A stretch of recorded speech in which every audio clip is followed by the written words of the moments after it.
week-end. Nous allons prendre des nouvelles de notre planète. Il est temps de prendre justement des initiatives, petites ou grandes. Vous allez voir avec Camilla Campuzano, que vous allez retrouver sur le terrain, que les arbres nous parlent et qu'on aurait tort de ne pas les regarder et ne pas les écouter. C'est parti. L'automne est arrivé, mais un peu perturbé. Les arbres ne savent plus trop quelle est la saison, avec des températures dignes d'un mois de mai. La nature est en perte de repères, principal signe des floraisons anormales. Des phénomènes observés là où on suit les arbres de très près dans les arboretums.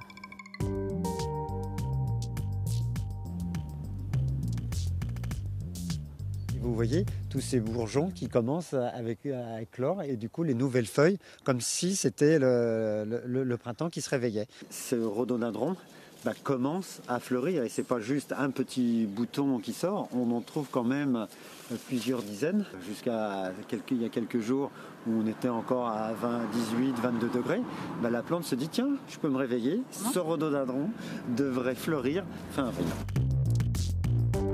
Ce que j'ai pu constater par rapport aux autres années, c'est côte à côte des arbres tout verts et d'autres qui commencent à ne plus avoir du tout de feuilles. Par exemple, les peupliers qui sont encore d'un vert incroyable alors qu'ils devraient commencer à jaunir. Ces arbres-là se disent, bon tiens, je continue à mon cycle, comme en plein été.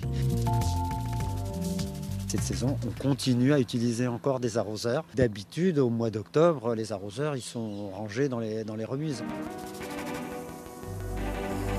En plus de la chaleur, la sécheresse affecte les arbres. En ce moment, 2/3 du territoire souffrent du manque de précipitations. Résultat, la chute des feuilles et les belles couleurs rouge-orange habituelles de l'automne n'arrivent pas comme prévu. C'est dans le sud de la France que les plus grandes perturbations ont été repérées. L'Observatoire des saisons constate toute une série d'anomalies.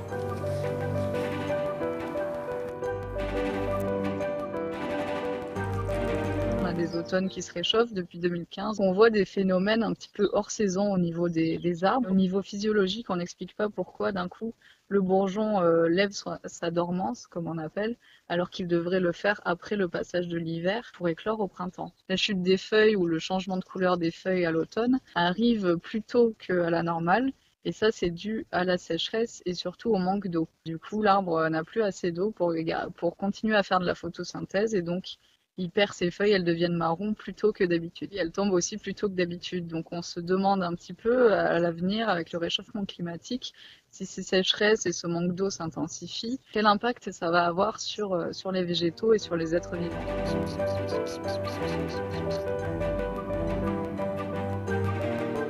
Un phénomène qui ne se limite pas à la France. Au Japon, des cerisiers ont commencé à germer avec 6 mois d'avance.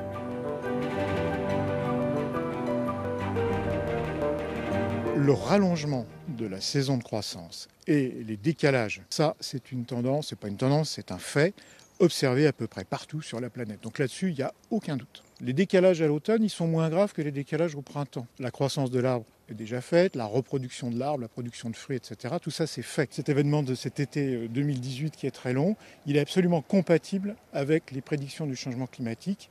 Et on sait qu'il y aura de plus en plus d'étés longs sous nos latitudes. Des perturbations étudiées attentivement. Ces anomalies sont observées depuis quelques années maintenant. De plus en plus fréquentes, elles semblent se pérenniser. Et à terme, la survie de certains arbres pourrait être fragilisée. Si leurs fleurs apparaissent en automne, pas sûr qu'elles puissent bourgeonner à nouveau au printemps suivant.